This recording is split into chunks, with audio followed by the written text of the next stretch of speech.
well have you been working so hard to ensure that we have this reduced, and of course create more awareness in this group, within this group of people that are victims of trafficking? Okay. Maybe you should. I want to first say that we need to understand that irregular migration is quite, there's distinction between irregular migration and trafficking. So for human trafficking, somebody could travel irregularly and not get trafficked without being trafficked. Because it's just, you can decide to go on your own, but somebody could also smuggle. Which was why I said there are people that are actually profiting from these, apart from those that are doing it individually. That there's a list of, you know, when it comes to trafficking. I'm trying to link the two up now. Yeah, exactly. So I'm also saying it for the purpose of our audience, so that they understand that, yes, it does not mean that for everybody that has left the country or that has traveled irregularly, does not actually, they may not be trafficked. But for every person who has traveled irregularly or migrated irregularly, you are likely to be subjected to trafficking, because you want to, when you get to that country or to that, you want to dodge from certain things, and you don't want to be caught, and then you may end up falling into the hands of somebody like those you have described, who end up become traffickers, because they will just take advantage of your situation, of your vulnerability, to now use you for different purposes. And then so at that point, so I'm just saying for the purpose of our audience, so that they know that, okay, yes, it's not everybody that has gone there that were trafficked. Some people went on their own, but just that they went through irregular routes. While some people too also could be trafficked, and then when they are trafficked, but in most cases of trafficking, they usually go to irregular roads. But there are some, even though they are trafficked, they still go to the regular, obtain the necessary document for the person, get everything. But the moment the person arrives that country, they could say, oh, you may misplace your documents. Can we keep it for you? And from there, it's gone. You know, so you may not know, but because they will have taken you through the regular route. You went to the embassy, you believe that you are admitted to the school, you have paid your flight, you've gotten everything done, but you still will not know that you are trafficked until when you get there. So it's so this discussion is necessary, so that when peers are discussing among themselves, they understand it better and know that, okay, they are very, very linked, and at the same time there are small things that you may. That's part of what we do. You know, part of what we do is what you have OGTV has. Yes, OGTV has given. I wanted to say Gateway TV. OGTV has given us, you know, has given us to come, to create awareness, let people know about this thing, that it is even more closer than we think. You know, there are people who are, like you rightly mentioned, there are people who have already been trafficked. Now they have now turned traffickers themselves.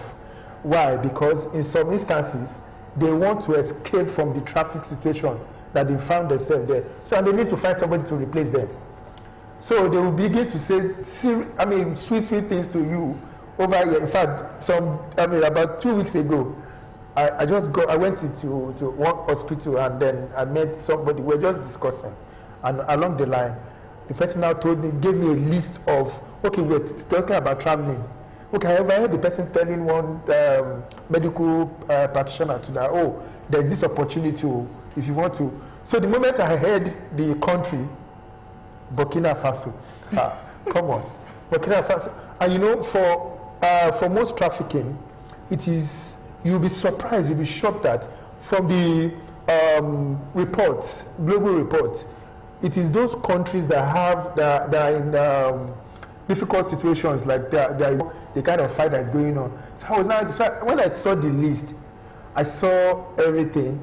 I quickly contacted them at the Migrant Resource Center, and they said the government of the country does not know the company, you know, and they really recruited. And somebody over there was already telling, who has gone about maybe 3 weeks before that. NAPTIP is very close to here. The government, thank God we have them in Ogun State now, to whenever we see those situations, particularly perpetrators, we gather information, support the victims, ensure that they get the information get to NAPTIP, and the NAPTIP will effect the arrest, you know, as part of those things that we need to do. But But by and large, people need to know that it is closer than they think. That your friend can traffic you, your immediate young people. Yes. You know, when we were young, what do you want to do? What do you want to become when you're in the future? You tell them I want to be a doctor, I want to be a lawyer, I want to be this and that like that. But typically, now, if you have a young person, you ask, they will tell you, I just want to Japan. I just want to leave this country. That is what they want. That's their future ambition, quote unquote. Now, we saw and assisting girls. The girls, and they were from nice, too juicy. When the offer seems so interesting, because we do tell our young people that so this is where your view, this is where you are taking your view from. That's why the grass appears greener at the other end. Yeah. So we do tell them when offers actually come from time to time, you have to take your time to look at it very well, to be sure. Like we use a particular slogan, we say to be sure that you are not moving from fry pan to fire, because at times you never can be too sure what the offer is all about. Of course, one of those things that trafficking takes place with is that exploitation must come in, but it's also as a means to which that trafficking must have been perpetrated. Okay. And deceit is one of them. Deceit, in the sense that they take something which is not as colorful as you think it is, and they paint it in a very bright manner to which it will be able to attract you, to give everything you have for this particular cause. So when it looks to trying to facilitate the movement of their waters, so he reached out to the Migrant Resource Center. That is under the Federal Ministry of Labor.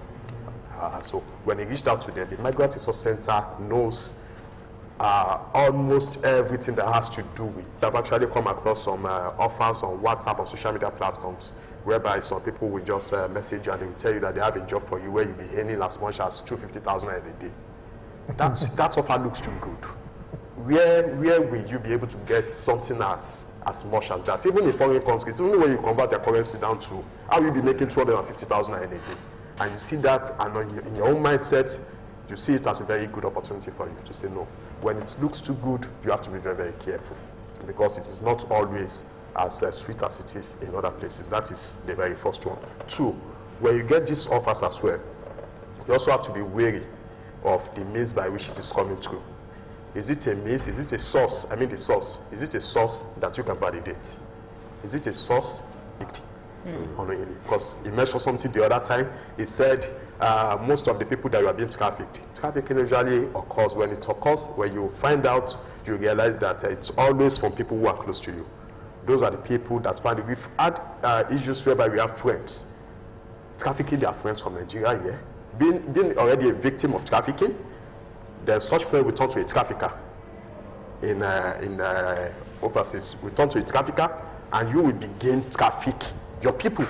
A means of livelihood too. They also do that. You already okay. The next best thing that you think you should do as well is to see how you yourself can also become a trafficker, and they begin to make use of that means to survive. There was a similar case that we once treated here in Abeokuta. We once treated something similar, whereby a particular daughter that has been trafficked down there was turned herself into a trafficker. And at the point of she reaching out to her friend down here, to her dad, it was even her dad that was even assisting her to facilitate the movement of these people down to Libya. So it was at the point of her dad reaching out to a particular friend, a whole-time friend, to say, okay, your friend is in Libya, she's engaged in so activities, and she's been prosperous over there. Okay, are you not willing to join her? You should understand how bad it has actually become. So it was at the point of doing that somebody reached out to that lady to say, okay, no, before you go, this awareness that the government has been engaged in, can you just reach out to them? And they reached out to us. When they reached out to us, and we were able to validate, we got some information, and we were able to realize that this is a case of trafficking. So we actually have to play along as we would have actually wanted it. But we continue to keep track. Then you have to be very, very careful. You have to be very, very careful.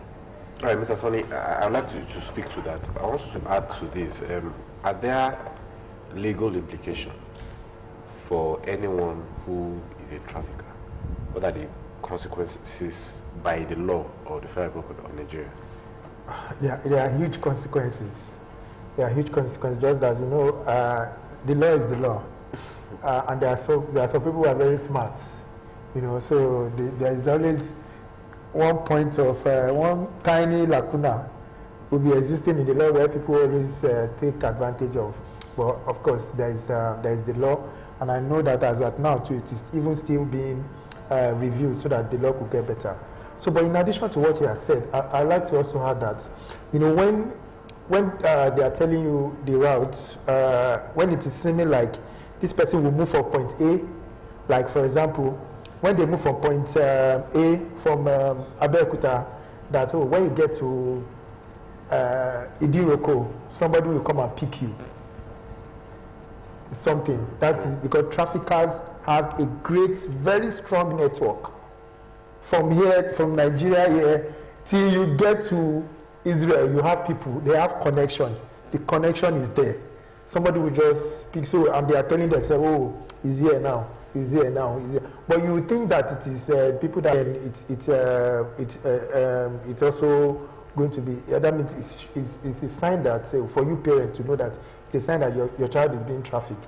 And even when the offers that they are giving, like you said, when it's seeming to be very, very juicy, and then when they are telling you that they also have people over there who will take care of this child, because like for Child Protection Network, at least in a month minimally, we conduct family tracing of children that are being rescued over there from different countries, Tunisia, Libya, all those, Morocco, all those countries, Burkina Faso, Mali, Niger, even nearby. You know, you have them. So they send